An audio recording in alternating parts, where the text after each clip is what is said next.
শীতের শুরুতেই আপনাদের সাথে শেয়ার করতে এলাম বাটা নিয়ে। রেসিপি দেখে বুঝতেই পারছেন যে এটা কী বাটা। হ্যাঁ, এটা পালং শাক বাটা। পালং বাটা এর আগে নিরামিষভাবে আপনাদের সাথে শেয়ার করেছিলাম, আজকে শেয়ার করব সম্পূর্ণ আমিষভাবে। কথা দিচ্ছি, পালং শাক এইভাবে বাটা খেলে কিন্তু এক থালা ভাত নিমিষেই শেষ হবে।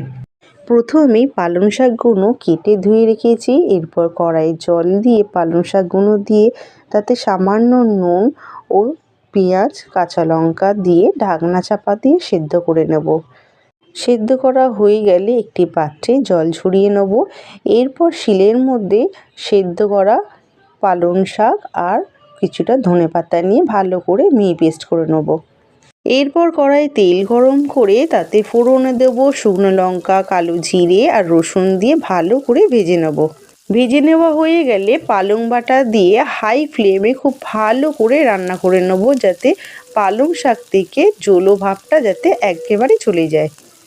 খুব ভালো করে ভেজে নেওয়া হয়ে গেলে দিয়ে দেবো স্বাদ মতো নুন, হলুদ দিয়ে ভালো করে আবারও মিশিয়ে নেব এবং যখন কড়া থেকে এরকমভাবে ছেড়ে আসবে তখন দিয়ে দেবো 1 চামচ মতন তেল।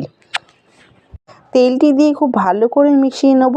তবে অফ ক্যামেরায় আমি স্বাদ মতন চিনি আর 1 চামচ মতো লেবুর রস দিয়েছিলাম, তাতে কিন্তু স্বাদটা আরও দ্বিগুণ হয়। এটি বানাতে যেরকম সহজ, খেতে কিন্তু অসাধারণ। একবার হলেও বাড়িতে বানিয়ে দেখবেন, এক থালা ভাত কিন্তু নিমেষেই শেষ হবে। আমার চ্যানেলে নতুনত্ব ভিডিও পেতে চ্যানেলটি সাবস্ক্রাইব করে দেবেন আর ভিডিও ভালো লাগলে লাইক, শেয়ার ও কমেন্ট করে দেবেন। ফিরছি পরবর্তী নতুনত্ব ভিডিও নিয়ে, ততক্ষণে ভালো খান, ভালো থাকুন। টাটা।